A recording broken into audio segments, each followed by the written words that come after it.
కొరకు ఎవరి కొరకు? దేవుని కొరకు జీవించిన ఆవులు. ఈరోజు మనుషులే జీవించలేకపోతున్నారు. ఆవులు జీవిస్తే అంటారా? మీకు ఈరోజు క్లుప్తంగా వివరణగా అర్థమయ్యే రీతిలో దేవుని కొరకు బ్రతికిన ఆవులు ఎలా బ్రతికి ఎలా బలయ్యాయో మీకు వివరిస్తాను. జాగ్రత్తగా వినండి.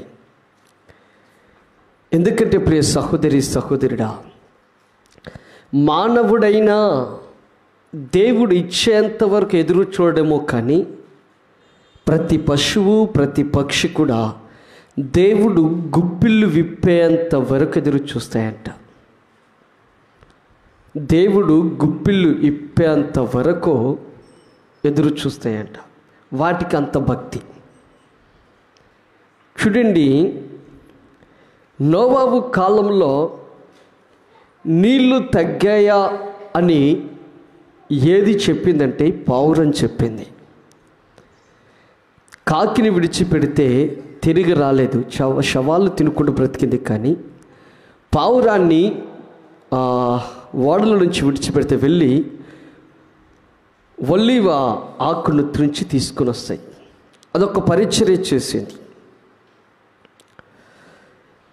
అబ్రహాము కుమారుడైన ఇస్సాకుకి చక్కని భార్య, గుణావతి అయిన భార్య దొరకటానికి వంటెలు మోకరించి ప్రార్థన చేశారు.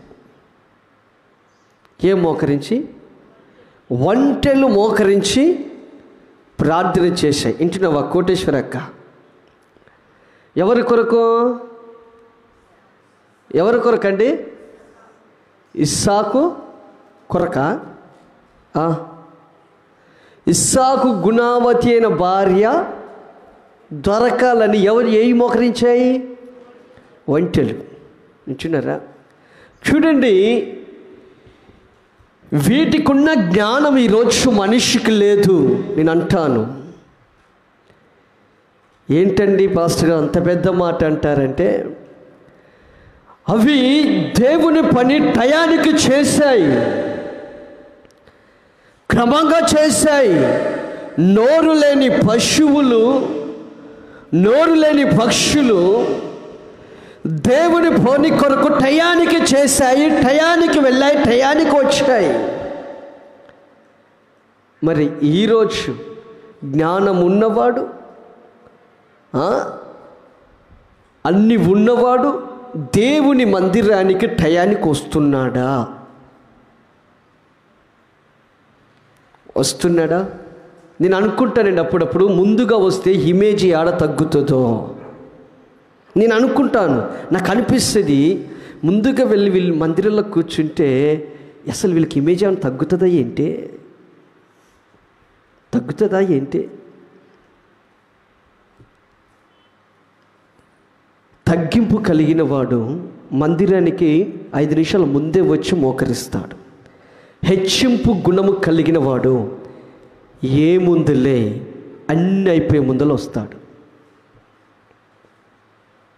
వింటున్నారా? మరి మీరు వచ్చే తీరును బట్టి హెచ్చింపులో వస్తున్నారా, తగ్గింపులు వస్తున్నారా? నాకు అర్థం కావట్లేదు. ఈ చూడండి, తన యజమానుడైన అబ్రాహాము కుమారుడు గుణావతి అయిన భార్య రావాలి అని ఒంటెలు మోకరించి ప్రార్థన చేశాయట. ఆది కాండంలో ఉంటాయి, చదువుకోండి. నేను రిఫరెన్స్ ఏం చెప్పండి, చదువుకోండి తర్వాత. అంటే వాటికున్న జ్ఞానం మనకు ఉండాలి. చూడండి, ఈరోజు మీకు దేవుని కొరకు బ్రతికిన ఆవులు, దేవుని కొరకు బలియాగమైన ఆవుల గురించి ప్రత్యేకంగా మీకు చెప్తున్నాను. అందరూ జాగ్రత్తగా వినండి.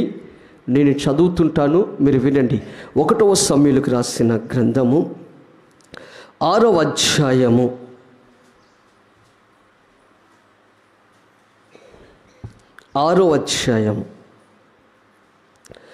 9వ వచనం నుంచి మీలో ఎవరైనా చదవండి. నేను కాదు కానీ మీలో ఎవరైనా చదవండి.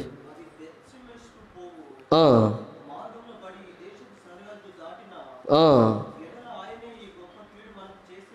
ఆ, ఆ, ఆ, ఆ, ఆ, ఆ.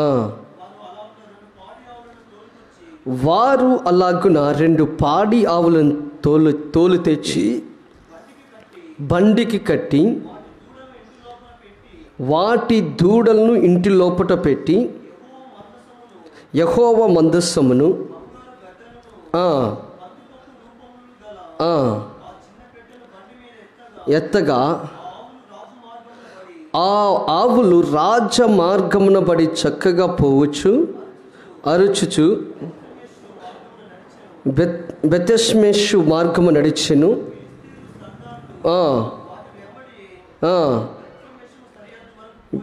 బెతెష్మెష్ సరిహద్దు వరకు పోయి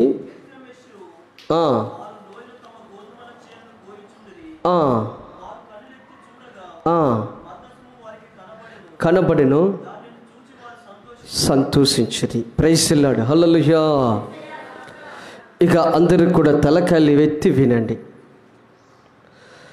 ఏలీ కాలంలో దైవజనుడైన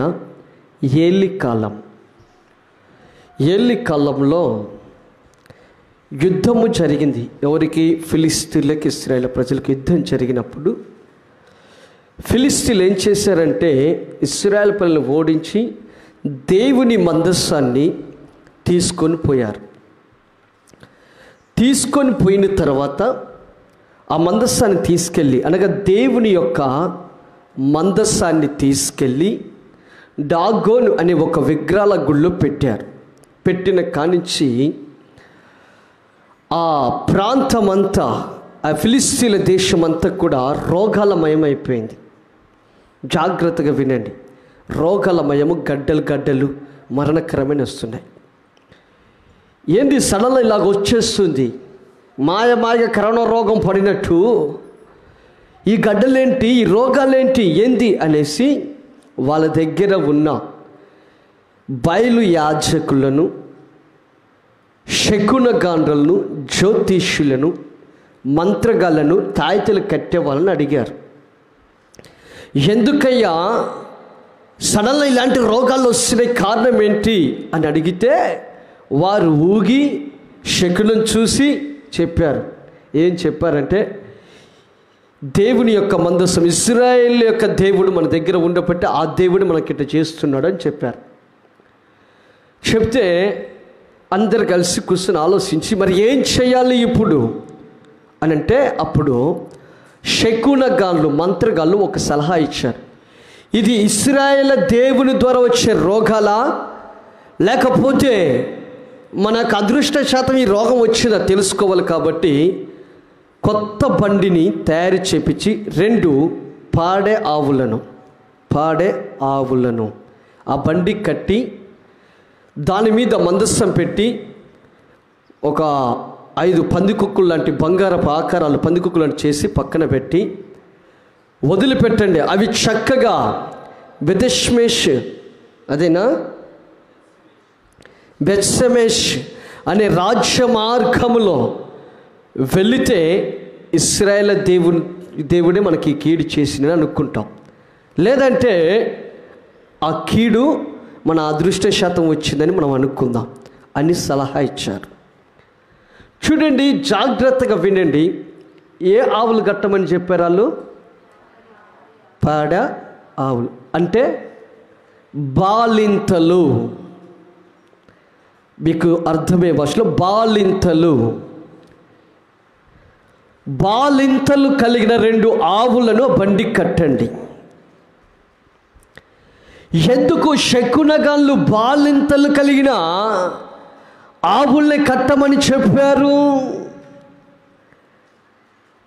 మామూలు ఆవులు కట్టొచ్చు కదా. చూడండి, బాలింతలు కలిగిన ఆవులు, బాలింతలు అంటే స్త్రీలకు చాలా అనుభవం ఉంటుందండి. బాలింతలు కలిగిన స్త్రీలు ఎలాగుంటారంటే, ముందు నొప్పులు, 2 బరువు మొయ్యలేరు, 3 ఉరకలేరు. 4 బిడ్డను ఎడబాయలేరు. ఇవి బాలింతలకుండే ఆ సమయంలో జరిగే సంభవాలు. ఉరకలేరు, బరువు మోయలేరు, ఒళ్ళంతా నొప్పులుగా ఉండిపోతుంది. బిడ్డని ఎప్పుడు పక్కల పండేసుకోవాలి, బిడ్డని ఎప్పుడు చూడాలి ఒక ఆరాటం ఉంటుంది. ఇది బాలింతలు కలిగే ఆ పరిస్థితి. వీళ్ళు ఆ దృష్టిలో పెట్టుకున్నారు. ఏ దృష్టిలో పెట్టుకున్నారంటే, బాలింతలు కలిగిన ఆవులను కడితే అవి బరువు మోయలేవు, అవి నొప్పులతో అల్లాడుతాయి. ఒకవేళ అవి కట్టమనుకో బిడ్డని విడిచిపోలేవు. అక్కడ రాసిన సందర్భం అంటే, వాటిని కట్టి దూడలను లోపల కట్టేశారంట. ఆవులు చూడండి, గేదెలు చూడండి, దూడ ఎక్కడ ఉంటే దాని బిడ్డ ఎక్కడ ఉంటే అక్కడికే ఉరుకుతాయి. అవి ఎక్కడ ఉంటే అక్కడికే ఉరుకుతాయి. ఎడబాయలేవు, అవి ఎడబాయలేవు. వాటేమో లోపల కట్టేశారు, వీటేమో ఎడ్ల బండి కట్టేశారు. చూడండి ప్రియ సహోదరి సహోదరులారా, వాటిని కట్టేసినప్పుడంట అవంట దేవుని మందస్సాన్ని తీసుకుపోవటానికి అవి ఆ బాలింతల నొప్పులు కూడా మరచిపోయి, తమ బిడ్డని కూడా మరచిపోయి అరుచుచు చక్కగా రాజ్య మార్గంలో పడి బెతష్మేష దగ్గరికి వెళ్ళిపోయాయంట. అరుచుచు చక్కగా రాజ్య మార్గంలో పడి బెతష్మేష మార్గంలో పడి వెళ్ళిపోయాయంట. అవి వెనకకు తిరగలేదంట. చూడండి, ఈ ఆవులలో ఇవి చేసిన త్యాగాల్లో ఒక 4 మీకు చెప్తాను. నెంబర్ 1, ఆవులు దేవుని కొరకు త్యాగం చేశాయి. ఆవులు దేవుని యొక్క మందస్సాన్ని తన ప్రజల యొద్దకు చేర్చటానికి ఆవులు త్యాగం చేశాయి. త్యాగశీలుగా అక్కడ పనిచేస్తే ఏం త్యాగం చేసే తెలుసా? తమ శరీరము నొప్పులతో ఉన్నా, తమ బిడ్డలు ఇంట్లో కేకలు వేస్తున్నా అవి పట్టించుకోలేదు. వాటికి ఒకటే గమ్యము, మా భుజములపై దేవుని యొక్క భారము పెట్టబడింది, గమ్యానికి చేర్చాలి. బాలింతలు కలిగిన వాళ్ళని అడిగితే చెప్తారండి, వాళ్ళ బాధ కాదు. ఇంటున్నారండి, గట్టిగా పట్టుకున్నా అంతవరకు అచ్చుబడిపోతే. ఎందుకు? శరీరము అంతా మెత్తగా అయిపోతుంది. ఇవి పాడేవులు అనగా బాలింతలకైన ఆవులు, మామూలు ఆవులు కావివి. ఇలాంటి ఆవులపై దేవుడు తన కాడిని పెట్టాడు. కాడిని పెడితే అవి వెనకకు చూడలేదు, నొప్పులు చూడలేదు, బిడ్డను లెక్క చేయలేదు. నా బిడ్డ ఏమైపోతుందో అన్న ఆలోచన కూడా లేదు వాటికి. ఎందుకు తెలుసా? నా దేవుడు పెట్టిన భారము గమ్యము చేర్చాలి. ప్రియ సహోదరి నేను అంటానండి, ఈరోజు దేవుడి మందిరానికి వచ్చి నీకు మొదటగా ఉండవలసింది త్యాగం ఉండాలి. త్యాగం లేకపోతే దేవుడు నీపై పెట్టిన కాడిని మోయలేవు. దేవుడు నీకు ఇచ్చిన రక్షణను కాపాడుకోలేవు. దేవుడు నీకు ఇచ్చిన ఆశీర్వాదాన్ని నువ్వు నిలబెట్టుకోలేవు. దేవుడు నీకు ఏదైతే ఇచ్చాడో దాన్ని కాపాడుకోవాలి అంటే ముందు నీలో ఒక త్యాగము దేవుడు చూడాలి. మీరు అపార్థం చేసుకోవద్దండి. ఒక యవ్వనస్తుడు చేసిన త్యాగం ఎలాంటిదో తెలుసా అండి? అసలు ఆశ్చర్యం అనిపిస్తుంది. నాకు ఆ చరిత్ర చదువుతుంటే చాలా ఆశ్చర్యం అనిపిస్తుంది. ఎలాంటిది తెలుసా? దేవుడు పిలిచాడు, హోషేయా, నా ప్రజలు నా ప్రజలు ఇశ్రాయేలు ప్రజలు వ్యభిచారులై నన్ను విడిచి వెళ్ళిపోతున్నారు, కాబట్టి నువ్వు లేచి వెళ్ళి ఒక వ్యభిచారిని వివాహం చేసుకో, ఒక వ్యభిచారిని వివాహం చేసుకో అని అంటే యవ్వనస్తుడు,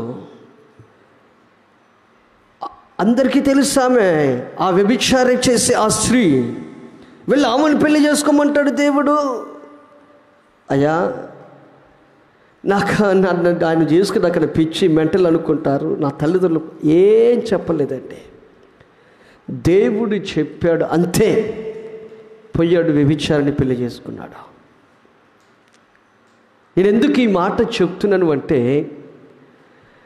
దేవుని కొరకు దేవుడు పెట్టిన కాడి, దేవుడు ఇచ్చిన దాన్ని మనం కాపాడుకోవాలంటే దేవుడు ఏది చెప్తే దాని కొరకు త్యాగం చేసే విధంగా బ్రతకాలి.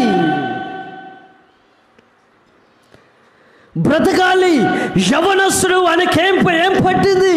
వచ్చాక ఏం తక్కువ? అందము తక్కువ, అంతస్తు తక్కువ? అన్నీ ఉన్నాయి, సర్వం ఉన్నాయి. కన్యక వివాహం చేసుకోవచ్చు, కానీ ఎందుకు వచ్చే పని చేస్తావంటే నా దేవుడు చెప్పాడు. పెళ్లి చేసుకున్నాడు, గర్భము ధరించింది, కుమారుని పెట్టాడు, కుమారుడు పుట్టాడు, పేరు పెట్టాడు, అంతే, కథం వెళ్ళిపోయింది. విచారం కదండి, వదిలిపెట్టింది భర్తను.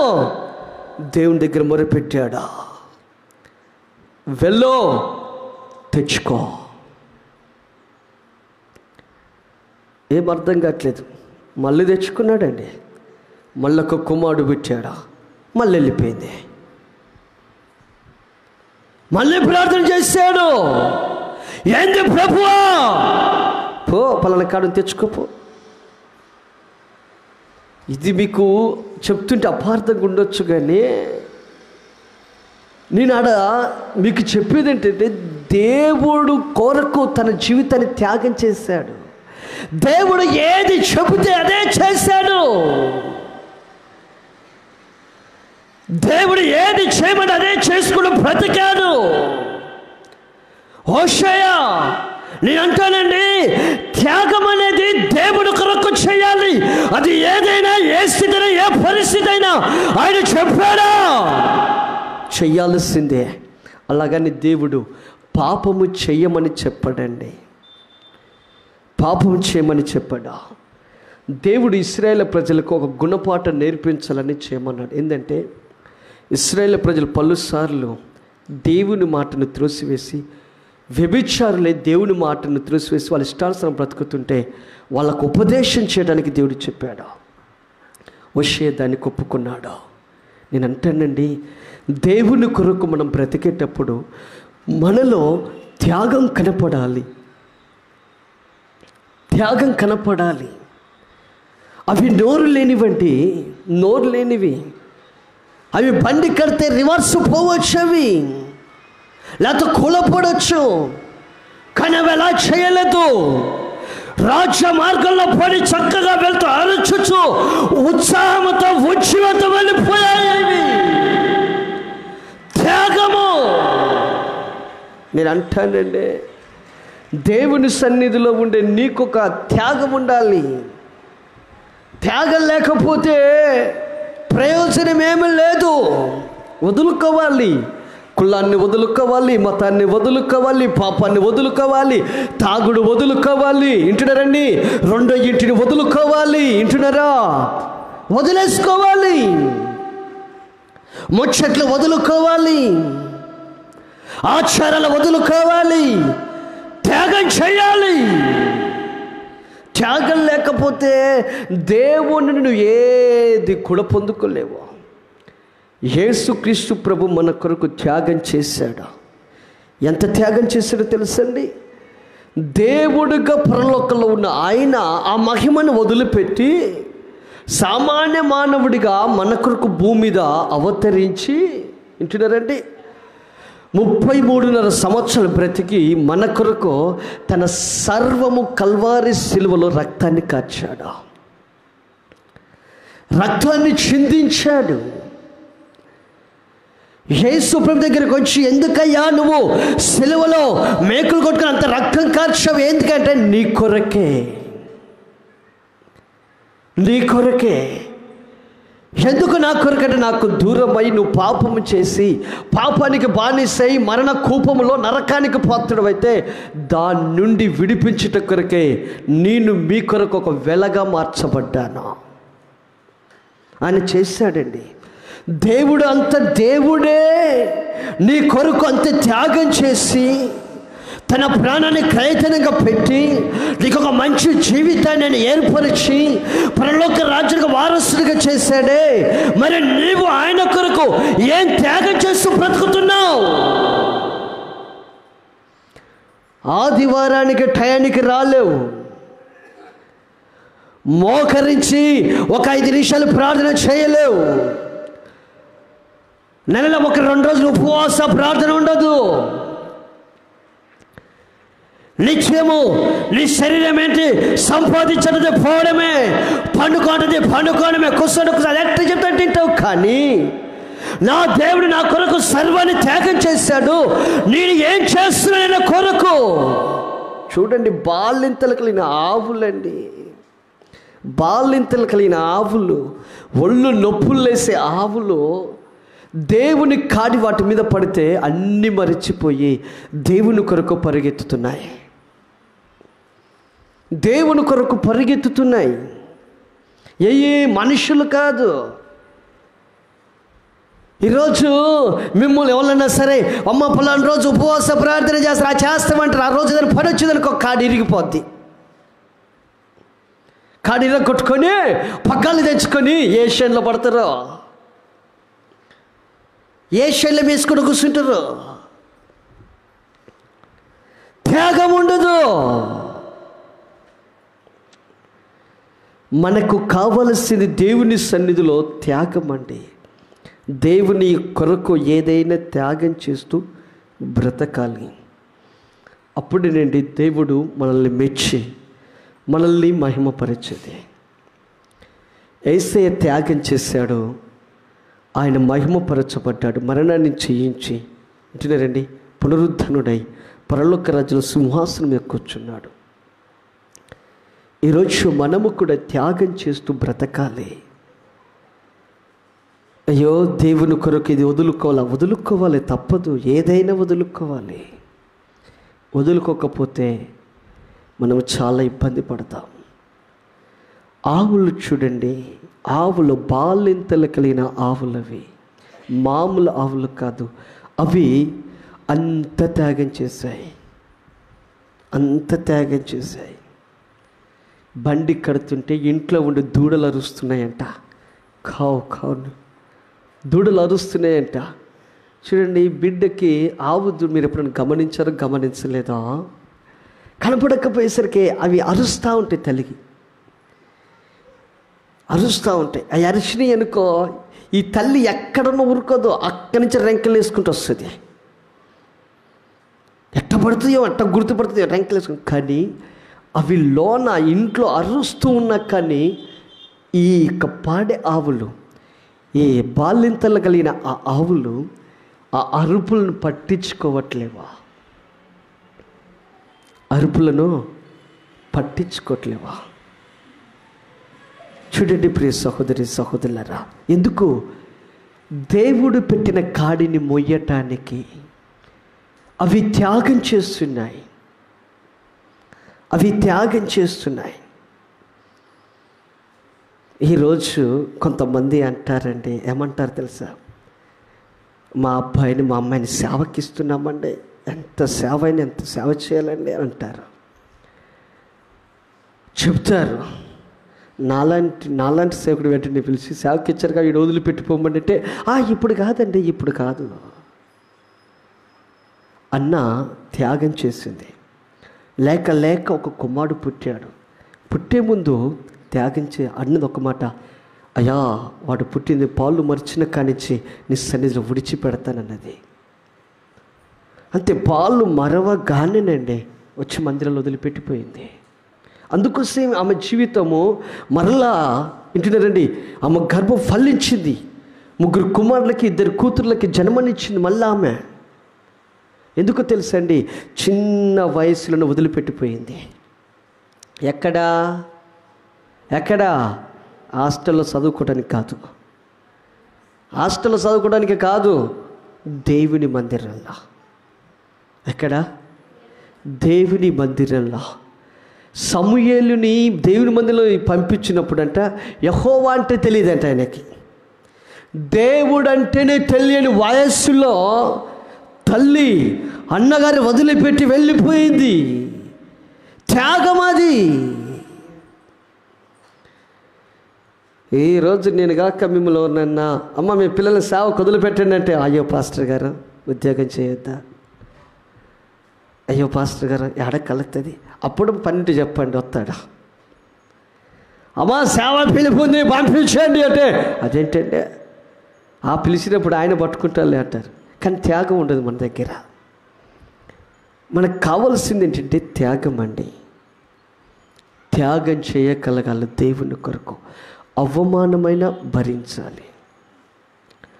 ఒరిస్సా ప్రాంతంలో దైవ సేవకులు సేవ చేస్తూ ఉన్నప్పుడు వారినండి భార్య, వారికి ఒక కుమారుడు అనుకుంటానండి, దేవుని సువార్త ప్రకటిస్తూ ఉంటుంటే మీరు మా ప్రాంతంలో ప్రకటిస్తారా అని వారిని ఏం చేస్తారో తెలుసా అండి? ఆ పాస్టర్ గారిది పిల్ల బట్టలు ఇప్పించి ఊరేగించారండి. అయినా వాళ్ళు అలాగనే సేవ చేశారు. దేవుని కొరకు త్యాగము. వాళ్ళు చేసిన హేళన. వేరే దేశం నుంచి ఒరిస్సా ప్రాంతంలో ఒక ఫ్యామిలీ వచ్చి సేవ చేసి, అతడు డాక్టర్ అనుకుంటానండి. వాళ్ళకి అనాథలని రోగులందరినీ చేరతీసి వాళ్ళు బాగు చేసి ప్రార్థనలు చేస్తూ ఉంటుంటే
అనుకున్నాడు. రెండోసారి వచ్చేసి అన్న దేవుడు ప్రేరేపించాడు, మా ఇంట్లో చైర్లు ఉన్నాయి, మందిరానికి ఏమన్నాడు అనేసి అన్నదట. సరే దేవుడు ప్రేరేపిస్తే మరి ఎస్ఎన్ గారు వద్దంటాడా అని అడిగా. సరే అన్నాడంట. ఇంట్లో చైర్లు తీసుకొచ్చి ఇచ్చింది.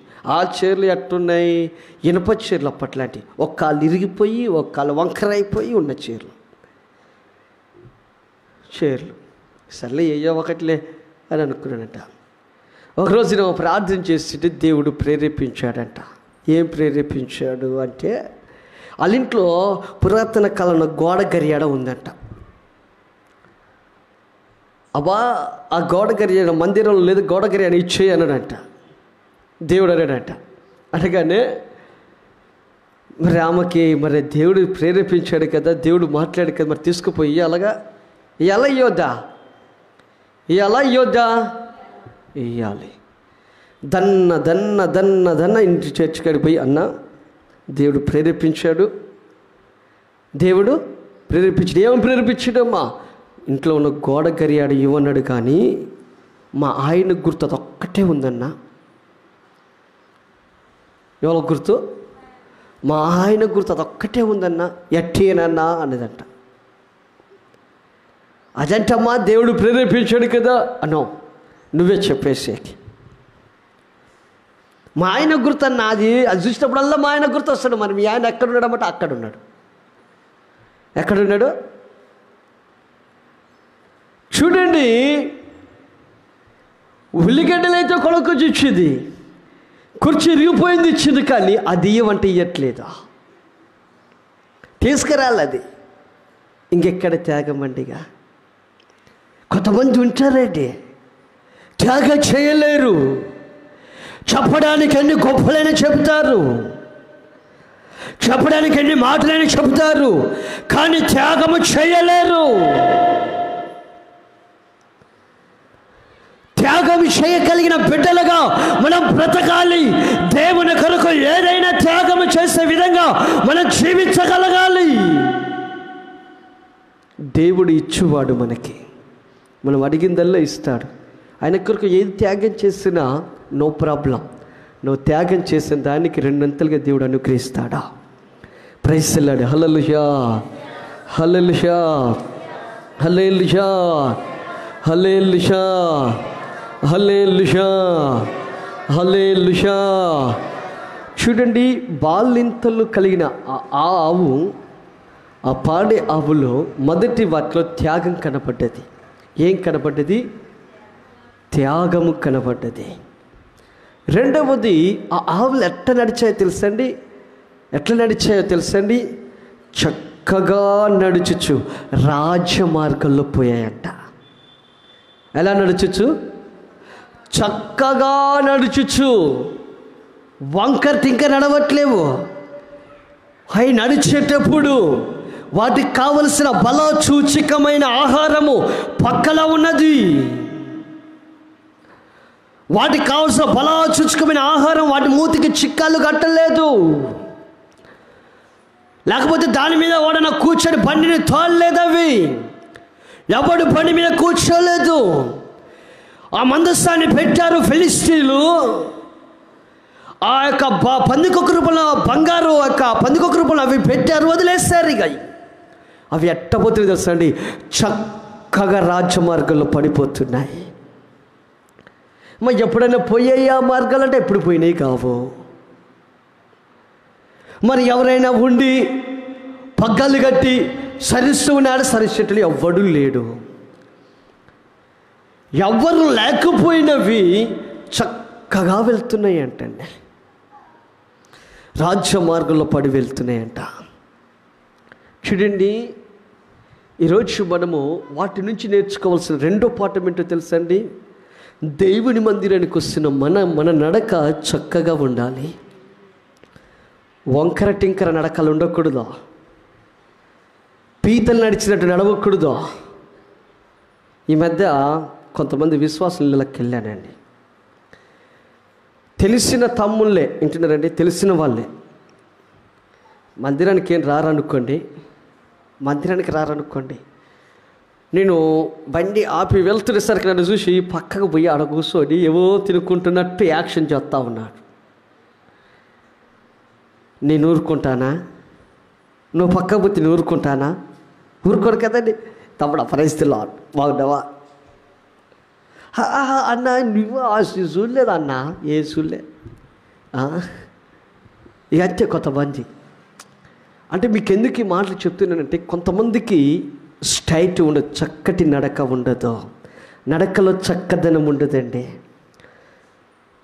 ఆవులు చక్కగా నడుచుకుంటూ వెళ్ళాయంట. ఎట్లా? దేవుని మందసాన్ని మోస్తూ. దేవుడు నీ హృదయంలో ఉన్నాడు. హృదయం నీ ఆలయము. ఆయనను మోస్తున్న నీ నడక ఎట్లా ఉంటుంది? చక్కగా ఉంటుందా? లేకపోతే ఎటువైపు వెళ్తుంది నీ నడక? ఎక్కడికి వెళ్తుంది నీ నడక? ఆయన సన్నిధిలో కొనసాగే నీ నడక, నీ ప్రవర్తన చక్కగా ఉండాలి, సూటిగా ఉండాలి.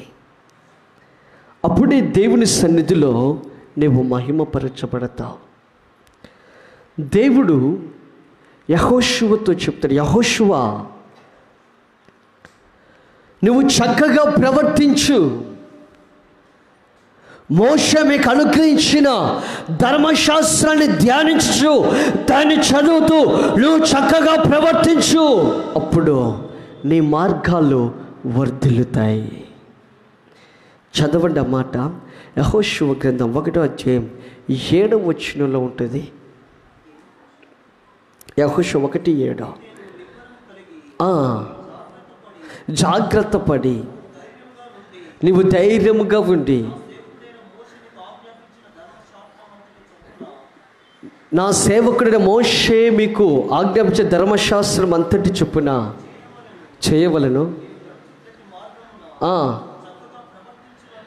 చక్కగా ప్రవర్తించినట్లు నీవు దాని నుండి కుడికి కానీ ఎడమకు కానీ తొలగకూడదు. చూడండి, దాన్ని అట్లా మనం చదువుకుంటూ వెళ్తే అప్పుడు నువ్వు వర్ధిల్లుతావని ఉంటుంది. చూడండి, చక్కగా ప్రవర్తించాలి.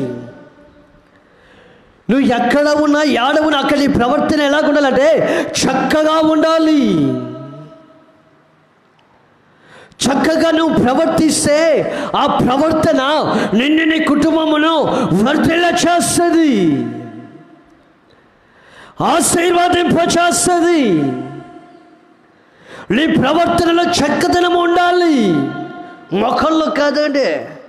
కొంతమందికి ముఖం చక్కదనంగా ఉంటే చాలుగా, బ్యాక్గ్రౌండ్ ఎట్టనైనా ఉండని, బతుకు ఎటైనా పోని, కావలసింది ముఖంలో చక్కదనం కాదు, నీ నడకలో చక్కదనము, నీ ప్రవర్తనలో చక్కదనము, నీ మాటలో చక్కదనము కనపడాలి. చక్కగా ప్రవర్తిస్తే చక్కగా ఉంటావా? ఒక ప్రాంతంలో ఒక ఆయనకి 2 కొడుకులు, కుమారులు. తండ్రి గారు చనిపోయారు. చనిపోయినాక ఈ కుమారులు తల్లిగారు జీవిస్తూ ఉన్నప్పుడు పెద్ద కుమారుడికి వివాహం అయిపోయింది, చిన్న కుమారుడికి వివాహం కాలే. ఈ లోపల ఊరు బయట గుడిసేసుకొని బ్రతుకుతున్నారంట. బ్రతుకుతూ ఉన్నప్పుడు చిన్న కుమారుడు తల్లి దగ్గరికి వెళ్ళి తల్లితో చెప్పాడంట, అమ్మా నాకు నీ పద్ధతి నచ్చలేదమ్మా, వద్దమ్మా, నాకు వివాహం కావాలి, మనం చక్కగా ఉంటేనే నాకు వివాహం అవుతుందమ్మా, వద్దమ్మా అని చెప్పాడంట. ఎంత చెప్పినా తల్లి వినట్లేదు, ఎంత చెప్పినా వినట్లేదు. ఆ తల్లి బిహేవియర్ చూసి కొడుకు తాగుబోతుడయ్యాడు. కొడుకు తాగుబోతుడైపోయాడు. తాగొచ్చినప్పుడు అమ్మా వద్దమ్మా, అమ్మా వద్దమ్మా, ఎంత చెప్పి వినట్లేడండి. ఒకరోజు ఎంత చెప్పి వినట్టకపోయేసరికి కళ్ళతో చూసి ఏం చేయాలో తెలియక ఫుల్గా తాగి గొడ్డలు తీసుకెళ్ళి తల్లిగారిని ముక్కలు నరికేశాడు. నరికేసి స్టేషన్కి పోయాడు. మీరు టీవీలో చూసే ఉంటారు ఈ వార్త. పోయి లొంగిపోయాడు. నా తల్లిని నేను చెప్పాను. ఎందుకు చంపారు, ఏమిటికి చెప్పారంటే ఇది నా పరిస్థితి. ఈరోజు కుటుంబాలలో కలహాలు, గొడవలు రేగటానికి గల కారణం ఏంటో తెలుసండి? చక్కని ప్రవర్తన లేక. నీ కుమారులు, నీ కుమార్తెలు ఎదుట ఒక తండ్రిగా, ఒక తల్లిగా నువ్వు చక్కగా బిహేవ్ చేస్తే నీ పిల్లలు అదే త్రోవలో నడుస్తారు. నీ పిల్లల ముందల తాగుకుంటూ అసభ్యకరంగా బిహేవ్ చేస్తే నీ పిల్లలకు కూడా అదే మనసు వచ్చేస్తుంది. నీకు చెప్పలేరేమో కానీ త్రోవ తప్పుతారు బయట. ఆవులు చూడండి, అవి మోసే దేవుని యొక్క మందస్సాన్ని అది గ్రహించి అవి ఎలా ప్రవర్తిస్తున్నాయి, చక్కగా ప్రవర్తిస్తున్నాయి, చక్కగా నడుస్తున్నాయి. ఒక ఆవులే వాటి భుజాల మీద మోయ ఉన్న దేవుని యొక్క కాడిని గ్రహించి చక్కగా ప్రవర్తిస్తున్నప్పుడు జ్ఞానం కలిగిన నీవు నలుగురు మధ్యలో నివసించాల్సిన నీవు మరి నువ్వు ఎలా ప్రవర్తిస్తున్నావు? చక్కటి ప్రవర్తన నీలో ఉందా? ఒక నలుగురికి ఒక మాదిరి చూపు కలిగిన ప్రవర్తన నీలో ఉన్నదా? నీ పిల్లలకు ఉపదేశం చేయగలిగిన ఒక చక్కటి ప్రవర్తన నీలో ఉన్నదా? నువ్వే తాగకుండా కుమారుడు ఊకుంటాడా? మా నాన్న తాగుతున్నాడంటే అందులో ఎంత కిక్కుందో, నేను తాగితే నాకెంత కిక్ ఉంటుందో అనుకుంటున్నాడా? అవునా కాదా? మా నాన్నకి ఇంత మజా ఉన్నప్పుడు నాకెందుకున్నది మజా అనుకుంటాడు వాడు.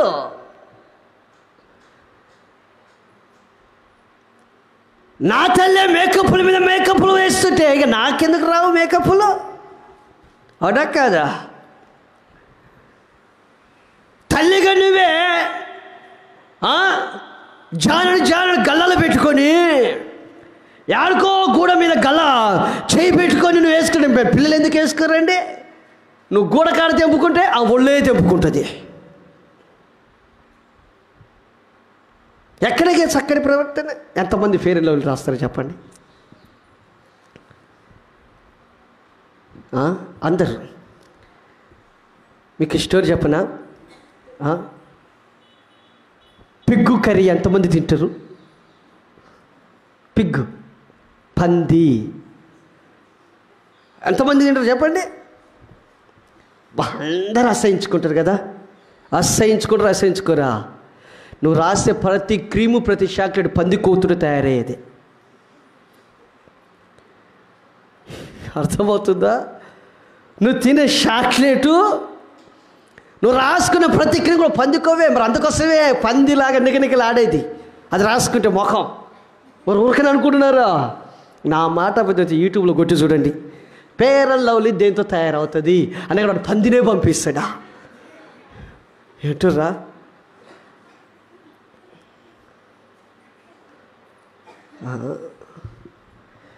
చక్కగా మన బిహేవియర్ ఉండాలి కానీ అవి రాసుకుంటే ఏం చక్కదనం అంటే చెప్తున్నాను.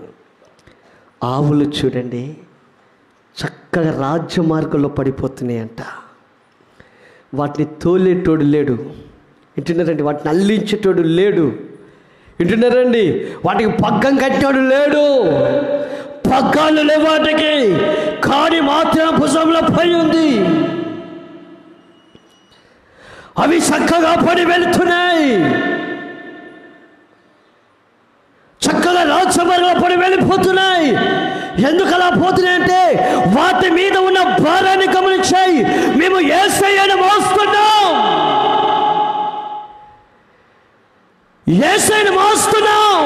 అందుకోసం మేము చక్కగా ఉంటున్నాం. అసలు ఆ మాట చదువుతుంటే నాకు భలే సంతోషం అనిపిస్తుంది అండి. అవి చక్కగా నడుచుచు, ఇంటి చక్కగా నడుచుచు పోతున్నాయంట. ఈరోజు దేవుని సన్నిధిలో ఉన్న నీవు కూడా నీ నడక చక్కగా ఉండాలి, వింటున్నారండి? నీ నడక చక్కగా ఉండాలి, నీ ప్రవర్తన చక్కగా ఉండాలి, వింటున్నారండి? ఎవరో చూడాలని ఏదో చూడాలని 4 టెంకలు 4 ఊగులు కాకు నడిచేటప్పుడు, వింటున్నారండి? నడిచేటప్పుడు 4 ఊగులు కాకండి. ఒకసారి ఒకరింటికి వెళ్ళాడండి, వాళ్ళు మన మందిరానికి వచ్చేటోళ్ళు ఏం కాదు, విజిటింగ్కి వెళ్తే వాళ్ళు పిలిచారు. వెళ్తే ప్రార్థన చేద్దారు అన్నయ్య మా ఇంట్లో కూడా అంటే పోయాను. వాళ్ళు విశ్వాసులే. ఆ భార్య భర్తలు ఇద్దరు నిలబడితే పిల్లలు గట్రా ఉన్నారా అంటే పిలుస్తుంటే పిలిచారు. కూతురిని పిలిచాడు, కొడుకుని పిలవంగా వచ్చాడు. అడుగుడొచ్చి ఏంటి మమ్మీ అనుకుంటా వచ్చాడు, నా పక్కన నిలబడ్డాడు. కళ్ళు మూసుకొని ప్రార్థన చేద్దామంటే వీడు అసలు నిలబడట్లేడు. వాడు ఇట్టని ఒక స్ప్రింగ్ లాగా ఊగుతూ ఉన్నాడు. ఏంటి మమ్మీ బాగా ఊగుతూ ఉన్నాడు. వీడు యాక్షన్ చేస్తున్నాడు. నేను ప్రార్థన చేసిన కదా నేను కళ్ళు చూసి, ఏంటమ్మా మీ అబ్బాయికి నరాల వీక్నెస్సా? అదేం లేదన్నా. మరి ఏంటి ఇదేమో ఇటు ఊగుతున్నాడు, పైనుంచి కిందకే. షో ఒకటికేమో పోగాలాడు తీశాడు, ఇటు దానికేమో గాజులు వేసాడు, వెనకాలేమో జుట్టు కట్టాడు. ఏంది వీడేమో ఎట్లున్నాడు, లేకపోతే అల్లదోలేవా ఏంటి వీడిని అన్నా. ఎందుకంటే వాడు అట్లున్నాడు, అట్లా ఊగుతున్నాడు. ఏమన్నా వాడు హైదరాబాదు పోయాడు, ఏదో చదువుకుంటే అక్కడికి పోయించిన కాంచి మనోడు ఇట్లా ఊగుతున్నాడు అంటున్నాడు.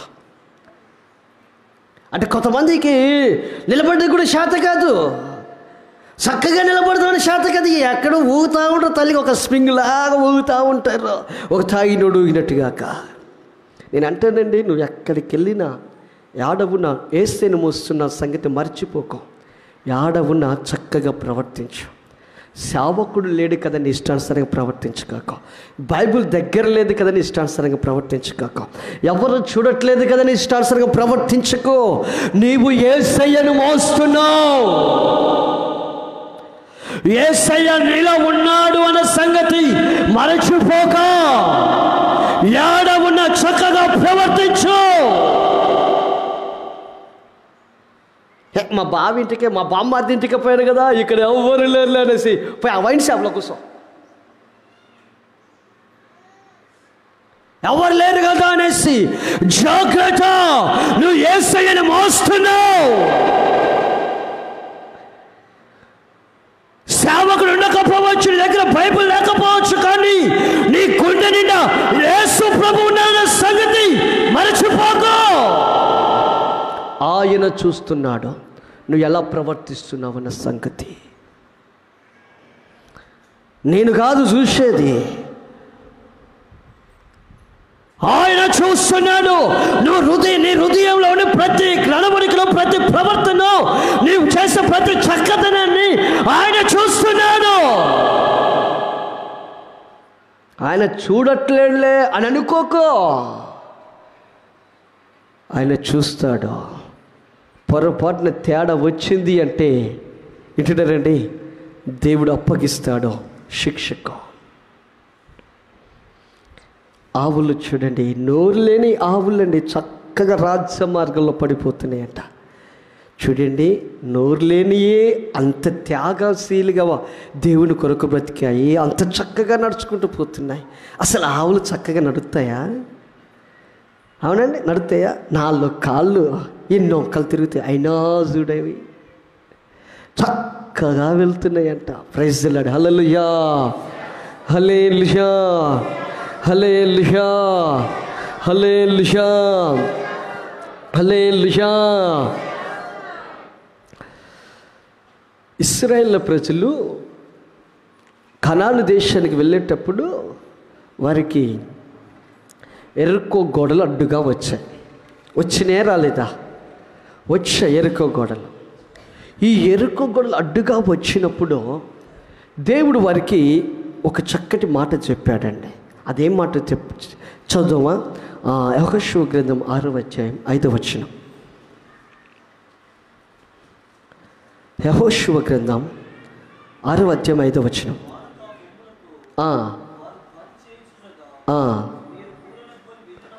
బూరల ధ్వని వినినప్పుడు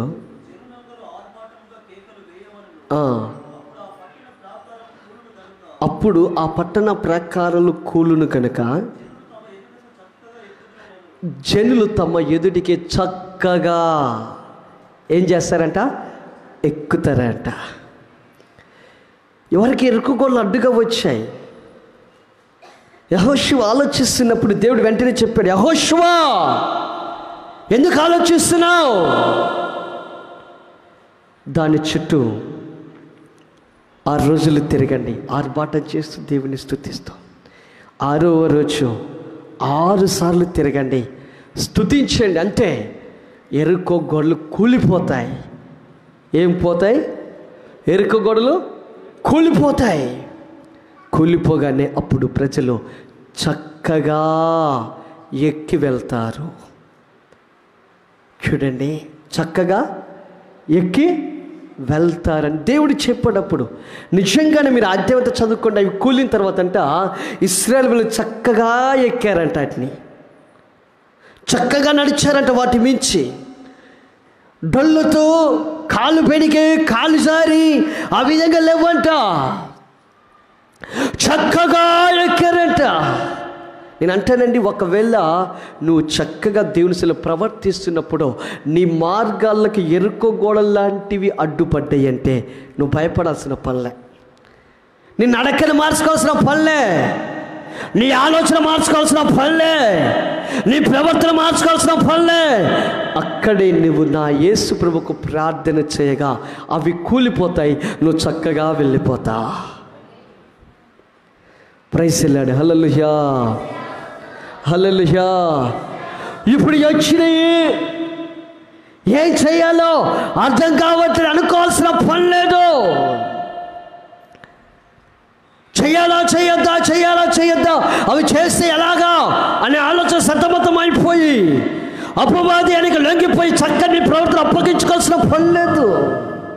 నువ్వు స్తుతించాడంతే, దేవుని గణపరచు, దేవునికి ప్రార్థన చేయి. చక్కటి నీ ప్రవర్తనకు అడ్డుగా పడిన ఆ ఎరుక గోడ కూలిపోయినట్టు నీ ఎదుట ఉన్న ఆ అక్క గోడ కూలిపోతుంది. Praise Lord. హల్లెలూయా. చేతులు పైకి లేపి గట్టిగా చెప్పాలి, హల్లెలూయా, hallelujah, hallelujah, hallelujah, hallelujah, hallelujah, hallelujah, హల్లెలూయా. ప్రియ సహోదరి సహోదరుడా, నువ్వు ఎక్కడికి వెళ్ళినా దేవునికి ఇష్టకరంగా నువ్వు చక్కగా ప్రవర్తిస్తున్నప్పుడు ఆ ప్రవర్తనకి ఎవరైనా ఏదైనా అడ్డుపడింది అంటే నువ్వు దానికి లొంగిపోవాల్సిన పని లేదు. ప్రార్థన చేయి, దేవుడు నీ ఎదుట ఉన్న దాన్ని కూల్చివేసి నేను చక్కగా తీసుకెళ్తాడా. యెహోషువకు అదే చెప్పాడు. ఏం చేయాలా, ప్రాకారాలు ఎక్కాలా, మరి ఏం చేయాలంటే ఏం చేయాల్సిన పని లేదు. ఆర్భాటంతో స్తుతించండి, బూరల ఊదుతూ స్తుతించండి, అవి కూలిపోతాయి. ప్రజలు చక్కగా ఎక్కుతారా, చక్కగా ఎక్కి వెళ్తారా. అంతేనండి, మనం ఆర్భాటం చేయాల్సిన పనిలే అంటున్నారండి. ఎక్కడికన్నా పోవాల్సిందంటే ఆర్భాటం కొంతమందికి చాలా తొందరపడిన, అది కాదండి. ప్రార్థన, దేవుని అడగాలి, దేవా నా ప్రవర్తనకి అడ్డుగా ఉన్నాయి, నీకు ఇష్టకరంగా జీవించాలనుకుంటున్నాను, మరి ఈ అడ్డేంటయ్యా తొలగించు. ప్రార్థనించి అడుగు, దేవుణ్ణి అడిగితే తప్పకుండా దేవుడు నడిపిస్తాడు. ప్రియ సహోదరి సహోదరులారా, దేవుని కొరకు మనము త్యాగం చేస్తూ చక్కగా ప్రవర్తించాలి. మందిరానికి రావాలంటే ఓ తల్లి గారికి భర్త ఒక కండిషన్ పెట్టాడు.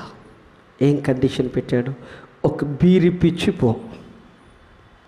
ఏమి పిచ్చిపో? బీరి పిచ్చి పో. మరి ఏం చేయాలి? బీరు ఖచ్చితంగా ఇప్పియాల్సిందే కదా. ఇప్పియొద్దా? ఏం విజయ్ గారు అనుభవం కదా. ఇప్పియొద్దా? ఇప్పియకపోతే భర్త అసలకే పంపియడు. సమాజమే అసలకే భర్త గురించి ఏం తెలుసు? ఏం చేస్తుందండి? ప్రార్థన చేసుకుంటూ, మీరు బీరుకైతే కొనుక్కొచ్చేయలేదు కానీ కొద్ది రోజుల వరకు డబ్బులు ఇచ్చింది. మరి అపవిత్ర దేవుని మందిరానికి పోతూ తాగుడికి డబ్బులు ఇవ్వడం ఏంటి? ప్రార్థన చేస్తూ కన్నీరు కార్చి అడిగిందండి. అంతే. దేవుడు హృదయాన్ని మారిస్తే బీరు వద్దు, ఏది వద్దు, నేనే దించొస్తా, పని దించొస్తున్నాడా. కొట్టరా గట్టిగా చప్పట్లో. మారిందా మారలేదా? అవునా కాదా? అంతే. ప్రార్థన చేయాలి, అంతే. అడ్డుగా పడుతుందా ప్రార్థన చేయాలి. ప్రార్థన చేసి అడ్డుని తొలగిస్తాడు దేవుడు, అంతేగాని నువ్వు ఎదురుగా కూర్చొని బీరు పియాలా, తాగుపోతాడా, తిరిగిపోతాడా అని నువ్వు అన్నావనుకో, వాడు కర్ర పట్టుకుంటాడు, ఒళ్ళు వెతుకుతుంది. ఎందుకు వచ్చిన బాధ? మౌనం. ప్రార్థన చేయి, ఆ అడ్డును తొలగిస్తాడు. నీ మార్గాలను దేవుడు సరళం చేస్తాడా? Praise the Lord. Hallelujah, hallelujah, హల్లెలూయా.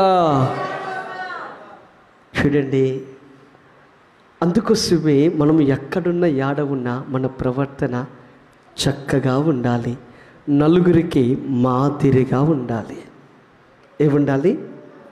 చక్కగా ఉండాలి, నలుగురికి మాదిరిగా ఉండాలి. అలాగుండాలి. ఇప్పుడు ఆ ఎద్దులు, పాడే ఆవులు, ఆ బాలింతలు చక్కగా నడుచుకుంటూ వెళ్తున్నాయండి. మార్గంలో ఏ డిస్టర్బెంట్ వచ్చినా కానీ అవి పట్టించుకోవట్లేవా? తమ భుజాలపై ఉన్న యేసు ప్రభుని చూస్తూ, ఆ కాడిని చూస్తూనే వెళ్ళిపోతున్నాయి. Praise the Lord. హల్లెలూయా. చూడండి, ఒకటి త్యాగం చేస్తూ వెళ్ళాయి, రెండు ఎలాగెళ్తున్నాయి? చక్కగా వెళ్తున్నాయి. మూడవది అరుచుచు అని ఉంటుంది. అక్కడ ఏం చేయొచ్చు? అరుచుచు. ఆత్మీయంగా చెప్పాలంటే సంతోషంగా. ఎలాగా? సంతోషంగా, బలవంతంగా కాదు, అవి అరుచుచు, రెంకలేయచ్చు. అంటే దేవుడిని స్తుతించుచు, సంతోషంతో, ఉల్లాసంతో, ఉజ్జీవముతో. అసలు బాలింతలకు ఉజ్జీవం ఉంటుందా? చెప్పండి, అక్కలు చెప్పండి. బాలింతలకు ఉజ్జీవం ఉంటుందా? బాలింతలకు హుషారు ఉంటుందా? అసలు బాలింతలు మొత్తుకుంటారా? అసలు మొత్తుకుంటారండి? అసలు మొత్తుకురా. పొరపాటు మొత్తుకునే తలకాయ వస్తుంది. ఎందుకు మొత్తుకుంటున్నావట అంటారు. అనా కాదా? షోలో కినపడకుండా రెండు దూదులు పెట్టి ఇట్లా కడతారు గట్టిగా. అవునా కాదా? ఎందుకు చెప్పండి? షోలో దూదులు ఎందుకు పెట్టాలి? ఎందుకు కట్టాలి అంటే గాలి లోనకు పోకోకుండా. నీళ్ళలో తడుస్తున్నావో, నీళ్ళలో తడుస్తున్నావో, అప్పుడే 6 రోజులు కానీ నీళ్ళలో తడుతున్నావేంటి? తలకాయ నొప్పి. దా పాప నీళ్ళ దగ్గరికి పోనీయరు, యాడికి పోనీయరా. వింటున్నారా? పొరపాటున చికెన్ పెట్టామంటే అరుగుతుందా? నీది రైస్ మిల్ అయినా నీకు పుట్టిన బిడ్డది రైస్ మిల్ కాదుగా. అవునా కాదా? ఎన్ని కండిషన్లో చూడండి, ఎంత కష్టమో చూడండి. ఈ ఆవులు బాలింతలైనా సరే దేవుణ్ణి మోసుకున్నటకు, దేవుడు పని చేయటకు, దేవుడు చూపిన ఆ గమ్యానికి చేరుటకు ఉజ్జీవంగా వెళ్తున్నాయి. ఎలాగెళ్తున్నాయి? ఉజ్జీవంగా రెంకలేస్తూ, అరుస్తూ, స్తుతిస్తూ వెళ్ళిపోతున్నాయి. అవి ఒక ఉజ్జీవము. దేవుని మందిరానికి 7 గంటలకు రమ్మంటేనే ఎంత నీరసంగా ఉంటావో. కొట్టాలే, బాధాలే, లే లే లే లే లే లే అంటే అప్పుడు లేస్తావు. చెయ్యే అప్పుడు స్నానం చేస్తావు. ఎయ్యే అప్పుడు వేస్తావు ముఖానికి పౌడరు. ఎటురా అప్పుడు వేస్తావు. దుగు అప్పుడు దూతావు జుట్టు. ఇక పట్టు అంటే అప్పుడు బయలుపడతావు. కర్ర తీసుకొని ఇక నెడుతూ ఉంటావు, అప్పుడు నడుస్తూ ఉంటావు. ఇక అట్లా ఉంటుంది మనది, మన ఆసక్తి అది, మన ఉద్యమం అది. మన ఓలము మన జ్ఞానవంతులము. ఏంటంటే జ్ఞానవంతులము, దేవుని పోలికలు ఉన్నవాళ్ళం. అట్ట ఉన్నవాళ్ళం చూడండి మనల్ని, మన పరిస్థితి. దేవుని మందిరం అంటే, దేవుని కొరకు బ్రతకాలి అంటే, దేవుని సన్నిధిలో ప్రార్థన చేయాలి అంటే నీలో నరాలు రగలాలి, మంట మండాలి. ఆసక్తి ఒప్పుకు రావాలి. ఆవులు చూడండి, పాడావులు, బాలింతల ఆవులకు చూడండి ఎంత ఉజ్జీవమో. వాళ్ళ భుజాల మీద దేవుని కాడి పడగానే రెక్కలేస్తూ పరిగెత్తుతున్నాయి, పరుగు తీస్తున్నాయి. ఈరోజు వాటికున్న ఉజ్జీవం నీకుందా? కొన్నదండి. కొంతమంది లేటెస్ట్ సోమవారం నుంచి శనివారం వరకు 6ంటికి లేస్తారు, ఆదివారం వచ్చినట్టు 7:30కి లేస్తారు. ఎందుకమ్మా ఈ టైంకి లేచిన? ప్రార్థన పోవాలి కదండి. అడిగి పోవాలి, మళ్ళీ నోటికి వచ్చేది మళ్ళీ ప్రార్థన పోవాలనే, మళ్ళీ ఇంకో మాట రాదుగా. ఎక్కడండి నీ ఉజ్జీవము? ఏది నీ ఉజ్జీవము? ఆవుల నొప్పులు లేస్తున్నా, ఇటునరా నొప్పులు లేస్తున్నా, శరీరత నొప్పులతో నింపబడినా, నడవలేని, ఉరకలేని, అరవలేని స్థితిలో కూడా దేవుని కాడి పడగానే ఎనలేని ఉజ్జీవం వచ్చేసి ఆ రోజుతో దేవుని స్తుతిస్తూ వెళ్తున్నాయి. ఆగట్లేదు బస్సులో. వాటి చెవులు కట్టినోడు లేడు, మూతి కట్టినోడు లేడు, వాటి తోలినోడు లేడు. ఆయన వాటిలో అంత ఉజ్జీవం వచ్చింది. అంత బలహీనంగా ఉన్న ఆవులు అంత బలం వచ్చేసింది వాటికి. వింటున్నారండి? ప్రైజ్ లార్డ్, హల్లెలూయా. ఒక తమ్ముడు మన దగ్గరికి ప్రార్థనకు వస్తాడండి. తట్టుకోలేక వాళ్ళ తల్లిదండ్రులు కూడా వచ్చారు ఒకరోజు. వచ్చి ఇలాంటి కంప్లైంట్ ఇచ్చారు. ఏమైనా కంప్లైంట్ ఇచ్చారంటే, అన్న మామూలు కొరకు ప్రార్థన చేస్తున్నారని. ఆ ప్రార్థన చేస్తున్నాను అని చెప్పాను. అదేంటోనా, సోమవారం నుంచి శనివారం వరకు వేసిన పలక వేసినట్టే ఉంటాడు. నేనన్నా అదేంటి, ఎందుకు అలాగుంటాడు? మరి ఇంకొక అంటాడు, మళ్ళీ ఆదివారం వచ్చిందట చాలన్నా. ఆదివారం వచ్చి ఏం చేస్తాడు? తెల్లారుజాము 4ంటికి లేస్తాడు, పేడకాయలు తీస్తాడు, తయారవుతాడు, బైబిల్ పట్టుకుంటాడు, మందిరానికి కూరుకొస్తాడు అన్నాడు. నాకు అర్థం కాలేదు, ఇదేంటి ఇటు చెప్తున్నారు. ఆదివారం ఉన్నది ఇప్పుడు ఎందుకు ఉండదు అనేసి అంటాడు. నేను పిలిచాను, ఏంటి తమ్ముడు ఇట్టంటే, అన్నా దేవుని మందిరానికి రావడానికి ఎన్నో తిట్లు తిడతారు, అందుకోసం పని అంతా చేసి వస్తాడంట. అంటే నేను మీకు చెప్తున్నాను, లోక సంబంధమైన విషయాల్లో నీరసంగా ఉన్న పర్వాలేదేమో, కానీ దేవుని దగ్గరికి వచ్చేస్తే నీ నరాలు ఉప్పొంగాలి. దేవుని దగ్గరికి రావాలి అంటే ఉన్న నడువు నొప్పిపోవాలి, కాళ్ళు నొప్పిపోవాలి. వింటున్నారా? అంత ఉజ్జీవము నీలో రావాలి, రగలాలి.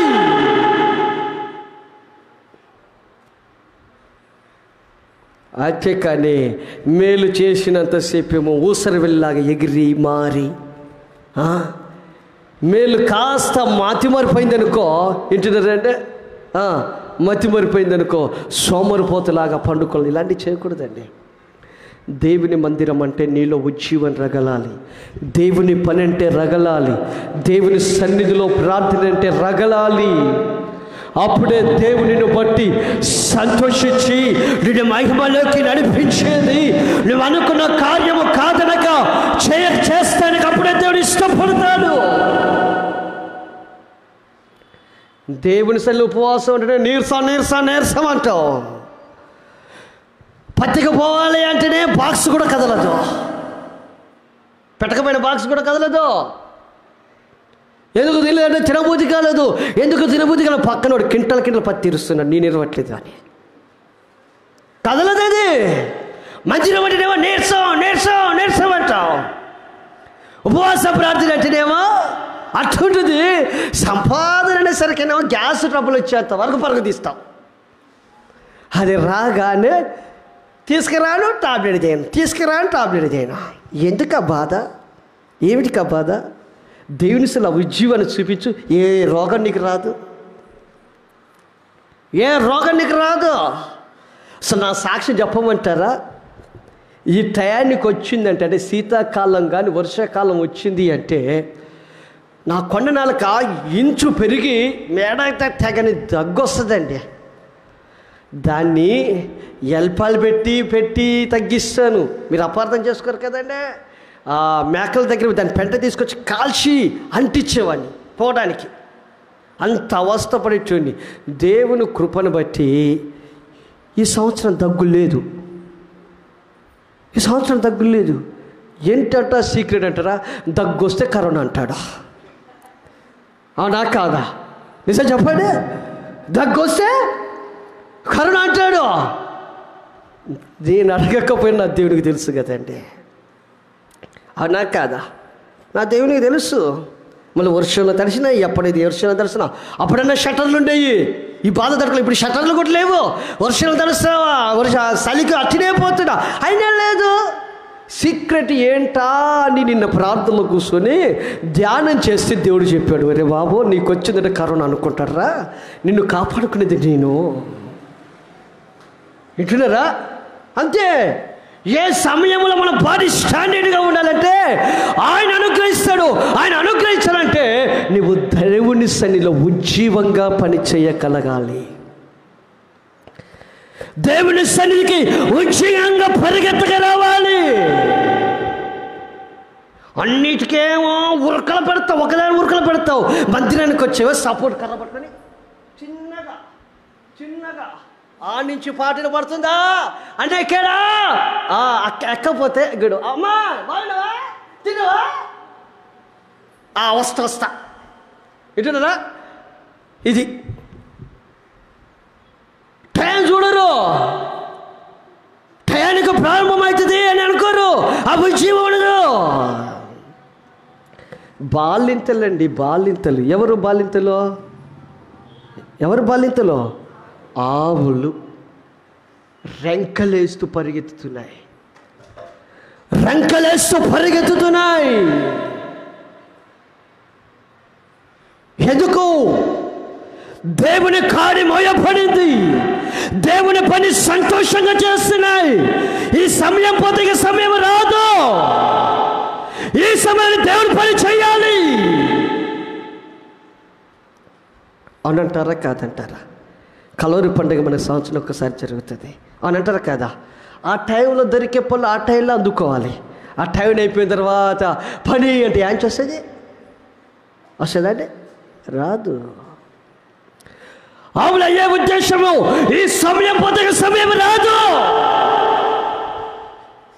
నేను సంతోషంగా చేస్తాను, ఆనందంగా చేస్తాను. ఆ ఉజ్జీవం అండి అట్లా అంత ఉజ్జీవంగా చేస్తాయంట. నేను అంటానండి, దేవుని కొరకు నువ్వు ఏది చేయాలన్నా ఏది ఇవ్వాలన్నా అది సంతోషిస్తూ ఇవ్వు, ఆనందిస్తూ ఇవ్వు. నీ బ్రతుకు మారుతుంది. సంతోషిస్తూ పని చేయి. నీ జీవితంలో గొప్ప అద్భుత కార్యాలు ఈరోజే చూడగలుగుతావు. ఏదో చెయ్యాలి కదా, ఫార్మాలిటీస్ వద్దు. ఫార్మాలిటీస్ అస్సలకే వద్దు. ఆదివారం కదా, పోవాలా కదా, అయ్యో ఎందుకు వచ్చిన కూడా బాప్తిజం తీసుకుంటేనే వద్దు. అలాంటి ఫార్మాలిటీస్ అస్సలకే వద్దు. ఫార్మాలిటీస్ సంఘంగా చేయకండి, అలాంటి సంఘంగా కాకండి. ఫార్మాలిటీస్ తీసివేయండి. ఎవ్రీడే, ప్రతిరోజు నువ్వు దేవుని సన్నిధిలో ఆయన అనుగ్రహించు బలము చేత బలవంతుడు కమ్ము, ఉజ్జీవపరచు.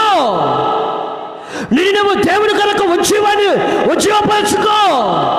ఆయన వాక్యాన్ని వింటూ పాట పాడుకుంటూ ప్రార్థన చేస్తూ నేను విశ్వాసాన్ని పెంచమని దేవుని అడుగు.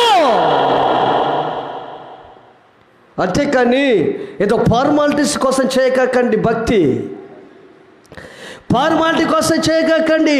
విశ్వాస జీవితాన్ని ఫార్మాలిటీస్ కోసం చేయకండి. దేవుని పనిని ఫార్మాలిటీస్ కోసం చేయకండి. ఉపవాస ప్రార్థనలను ఫార్మాలిటీస్ తీసివేయండి, ఆచారాలు తీసివేయండి. ప్రతిదీ నువ్వు ఈ దేవుని కొరకు ఏదైతే చేయాలనుకుంటున్నావో అది సంతోషంతో చేయి, ఉజ్జీవంగా చేయి.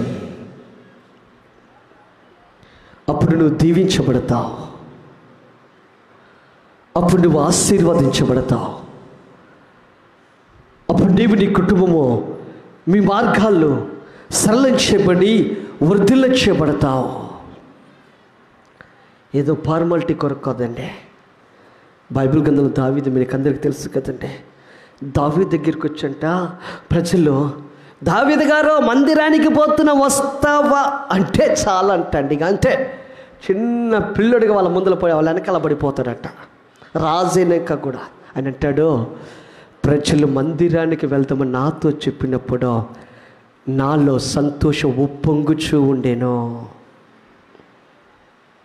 వాళ్ళు ఎన్నిసార్లు అంటే అంత ఉప్పొంగిపోయేవాడంటండి. మనకు వారానికి ఒక్కసారి అంటేనే పుట్టెడు దుఃఖం వస్తుంది, అవునా కాదా?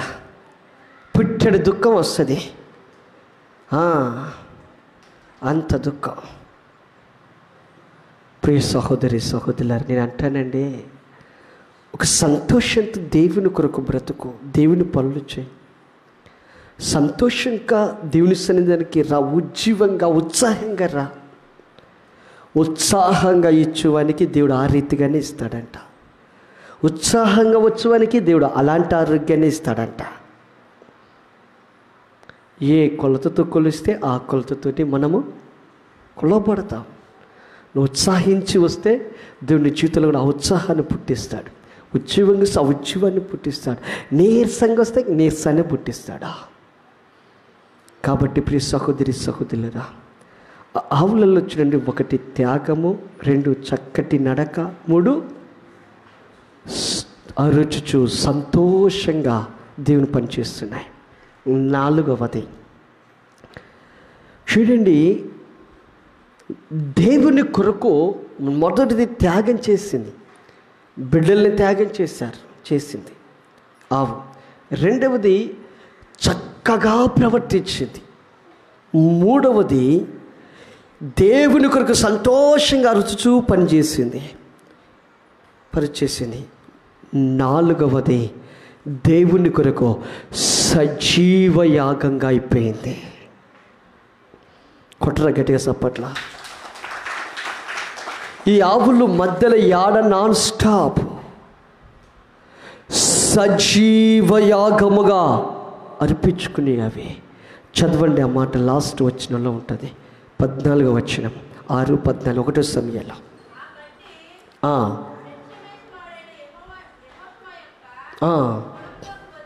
వచ్చి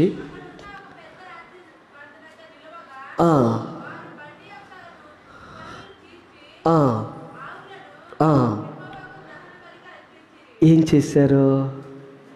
ఏ ఆవులను? ఉజ్జీవంగా వచ్చాయే ఆ ఆవులను. లోకము ఎవరిని నిందిస్తో తెలుసండి? లోకం ఎవరిని హేళన చేస్తే తెలుసండి? ఎవడైతే సద్భక్తి బతికి దేవుని కొరకు జీవిస్తాడో వాడిని అపహసిస్తుంది. ఎవరిని చంపుతారండి? దేవుని కొరకు బ్రతికే వాళ్ళను, దేవుని సేవకులను, దేవుని కొరకు నిత్యం బ్రతుకుతుంటారే వాళ్ళని లోకం హతసాక్షులుగా చేసేస్తుంది, చంపేస్తుంది. ఆవులు దేవుని కొరకు త్యాగం చేశాయి, చక్కగా నడిచాయి, దేవుని పని ఉజ్జీవంగా చేశాయి. చివరికి అవి దేవుని కొరకు ప్రాణార్పణగా పోయబడినాయి. ప్రాణార్పణగా పోయిపోయినవి అంటే ప్రాణమున్నంత వరకు అవి అలా బ్రతికాయి. ఈరోజు నేను అంటాను, నీ జీవితము ఏదో అడపతడపగా భక్తి చేసి మధ్యలో వదిలేయటానికి కాదు దేవుడు నిన్ను ఇక్కడ పిలిచింది. ఉడత భక్తి కొరకు కాదు దేవుడు పిలిచింది. ఎటునరా ఉడతలాగా భక్తి చేస్తానంటే ఆయన ఊరుకోడాయన. నువ్వు ఎలా మారాలో తెలుసండి, నీవు సజీవ యాగముగా దేవుని కొరకు మార్చబడేంత వరకు నువ్వు ఆయన కొరకు ఉజ్జీవంగా పరిగెత్తాలి. ఆయన కొరకు నువ్వు సజీవంగా మార్చబడాలి, ఆయన కొరకు నువ్వు దారపోసుకోవాలి. ఎట్టున్నారంటే ఏదో మనది మనం చూసుకొని పోదాం, లేకపోతే మనది మనం చూసుకొని, అలాగంటే వద్దండి. స్వార్థపూరితమైన భక్తి జీవితం వద్దు. మనకుంటే చాలే అని అనుకోకో. దేవుని కొరకు ఒక సజీవ యాగంగా మార్చబట్టుకో నిన్ను నువ్వు అప్పగించుకోవాలి. ఎన్ని దినాలు నీ స్వార్థమేనా? ఎన్ని దినాలున్నా ఓ నాకు కావాలి దేవా, నాకు కావాలి కావాలి కావాలి కావాలి కావాలి, నువ్వే కావాలిగా మార్చబడతావా? ఎంతసేపు నాకు కావాలి కావాలి కాదు. ఆలోచించు. ఇప్పుడు వరకు అనుభవిస్తున్నావు, దేవుడు ఇస్తూ ఉన్నాడు, దేవుడు దీవిస్తాడు, దేవుడు సహాయం చేస్తూ ఉన్నాడు. నీ ప్రార్థన ఆలకిస్తాడు. ఎక్కడైనా దేవుడు కొరకు సజీవ యాగంగా మార్చబట్టుకు అప్పగించుకో. నువ్వు ఎప్పుడైతే అప్పగించుకోగలుగుతావో అప్పుడు నువ్వు మహిమ పొందబడతావు, క్రీస్తుని మహిమలోకి చేర్చబడతావు. ఎంతసేపు మన స్వార్థాన్ని చూడకూడదండి, మన ఒక్కరి వైపు చూడకూడదు. అయ్యా దేవుడు నా కొరకు ఇంత త్యాగం చేశాడే, అయ్యో దేవుడు నా కొరకు ఇన్ని కార్యాలు చేశాడు, నేను ఎందుకు ఆయన కొరకు సజీవ యాగంగా పోయపడకూడదు, ప్రాణార్పణంగా నేను ఎందుకు మార్చబడకూడదు, ఆయన కొరకు నా ప్రాణాన్ని ఎందుకు పెట్టకూడదు, ఆయన కొరకు నేను ఎందుకు ఒక త్యాగశీలుడిగా జీవించకూడదు. నీలో రావాలండి ఆ సమర్పణ, ఆ విశ్వాసం, ఆ భక్తి, ఆ ఉజ్జీవం రావాలి. అవి రాకపోతే వ్యర్థం మన భక్తి, అవి రాకపోతే వ్యర్థమండి. యేసుక్రీస్తు ప్రభు ఈ లోకంలో ఉన్నప్పుడు నేను మరలా వస్తానన్నాడు. అన్నాడా లేదా? అన్నాడు. అంటూ ఒక మాట అన్నాడు, నా రాకట శీతాకాలంలో రాకూడదు, రాకుండా ఉండుటకై ప్రార్థన చేయండి అన్నాడు. చదివారా అని తక్క చదివేవా? చదవలే? ఎవరు మాట్లాడండి? చదవలే. మన బ్యాచ్ చదివే బ్యాచ్ కాదు, వీడిని వదిలిపెట్టే బ్యాచ్. చదవండి, సువార్త భాగాలు బాగా చదవండి. ఎందుకు ఒక్క మాట నేను చెప్తున్నానంటే దాని రిఫరెన్స్ తీసుకోగలగాలి, ఎంపటి అక్కడికి వెళ్ళాలి. మీరు చదువుతుంటే నేను చెప్పేవి మీకు అర్థమవుతూ ఉంటాయి. వింటున్నారా? చదవకపోతే ఏం అర్థమవుతాయి? యేసుప్రభు అన్నాడు, నా రాకట శీతాకాలంలో రాకూడదని మీరు ప్రార్థన చేయండి అన్నాడు. దాని అర్థం శీతాకాలం కాదండి. శీతాకాలం అంటే చల్లదనము. ఏ ధనము? చల్లదనము. నీ ఆత్మ చల్లారిపోయిన స్థితిలో నేను రాకూడదు. అలాగా ప్రార్థన చేసుకోండి. నీ ఆత్మ చల్లారిపోయిందా? నీలో విశ్వాసం చల్లారిపోయిందా? నీలో దేవుని కొరకు బ్రతకాలనే ఆసక్తి, ఆ ఉజ్జీవము చల్లారిపోయిందా? అప్పుడు వచ్చాడనుకో, నువ్వు విడవబడతావు కదా, విడవబడిపోతావు. అలాంటి స్థితిలో నేను రాకూడదని నువ్వు ప్రార్థన చేసుకో. మరి ఎప్పుడు రావాలి? ఎండాకాలం మండుతుంటే నీలో విశ్వాస రగులుతున్నప్పుడు, దేవుని కొరకు బ్రతకాలని ఆసక్తి మండుచున్నప్పుడు, ఆయన చేతిలో అగ్నిపాత్రగా నువ్వు మండుతూ ఉన్నప్పుడు అప్పుడు రావాలి ఆయన. అప్పుడు వస్తే నువ్వు ఆయనతో పాటు ఎత్తబడతావు. చల్లారిపోయిన స్థితిలో బ్రతుకుతున్నప్పుడు ఆయన వచ్చాడనుకో, వింటున్నారంటే చల్లారిపోయి స్థితిలో ఆయన వచ్చాక నువ్వు విడబడిపోతావు. కాబట్టి ప్రియ సహోదరి సహోదరులారా, నీలో ఎప్పుడు కూడా శీతాకాలం రాకూడదు. ఏ కాలం రాకూడదు? శీతాకాలం రాకూడదు. ఎప్పుడు చూసినా ఎండాకాలమే ఉండాలి. వేసవి కాలం అనగా ఆత్మీయతలో ఎప్పుడు మండుచు బ్రతకాలి, విశ్వాసంలో మండుతూ బ్రతకాలి, దేవుని సన్నిధిలో మండుతూ జీవించాలి. శీతాకాలం వచ్చిందనుకో, దుప్పటి తన్ని 9 దానికి లేవు. అవునా కాదా? ఎన్ని గంటలకు లేస్తారు ఇప్పుడు ఈ కాలంలో? నిద్ర రాదు కానీ లేవం మనం.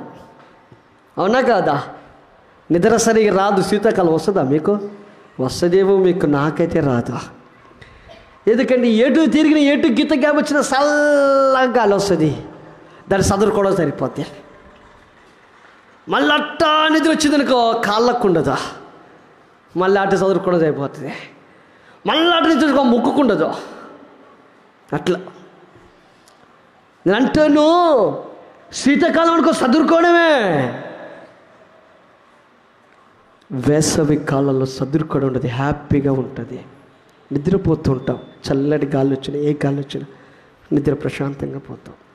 మన ఆత్మీయ జీవితం కూడా మళ్ళీ శీతాకాలం వల్ల ఉండకూడదండి. వేసవి కాలం వల్ల ఎప్పుడు దేవుని కొరకు మండుచిన ఒక దివిటిలాగా బ్రతకాలి. ఇదిగో ఈ ఆవులు అలా బ్రతికాయండి, దేవుడి కొరకు అలా మండాయి, ప్రాణార్పణంగా చేయబడ్డాయి. ఏంటి? ఏంటి ఏంటి ఆవులు. ఏ ఆవులో? పాలిచ్చే ఆవుల, బాలింతల. చూడండి, ఆవులే వాటి భుజముల మీద పెట్టిన దేవుని కొరకు అలా బ్రతికితే మరి మనం ఎలా బ్రతకాలి? ఆలోచించండి. మనం ఎలా బ్రతకాలి? ఈరోజైనా ప్రియ సహోదరి సహోదరులారా, ఇది డిసెంబర్ మొదటి వారము. ఈరోజైనా మారు మనసు కలిగి దేవుని కొరకు ఒక త్యాగం చేస్తూ చక్కటి నడక కలిగి ఆయన కొరకు ఉజ్జీవంగా బ్రతుకుతూ ఏంటన్నా సజీవ యాగంగా పోయబట్టుగా ఒక తీర్మానం చేసుకొని బ్రతుకో. రాబోయే నూతన సంవత్సరంలో నా దేవుడు నిన్ను మహిమపరుస్తాడా? కాబట్టి అందరం మోకరించి ప్రార్థన చేసుకుందామా? అందరం మోకరించి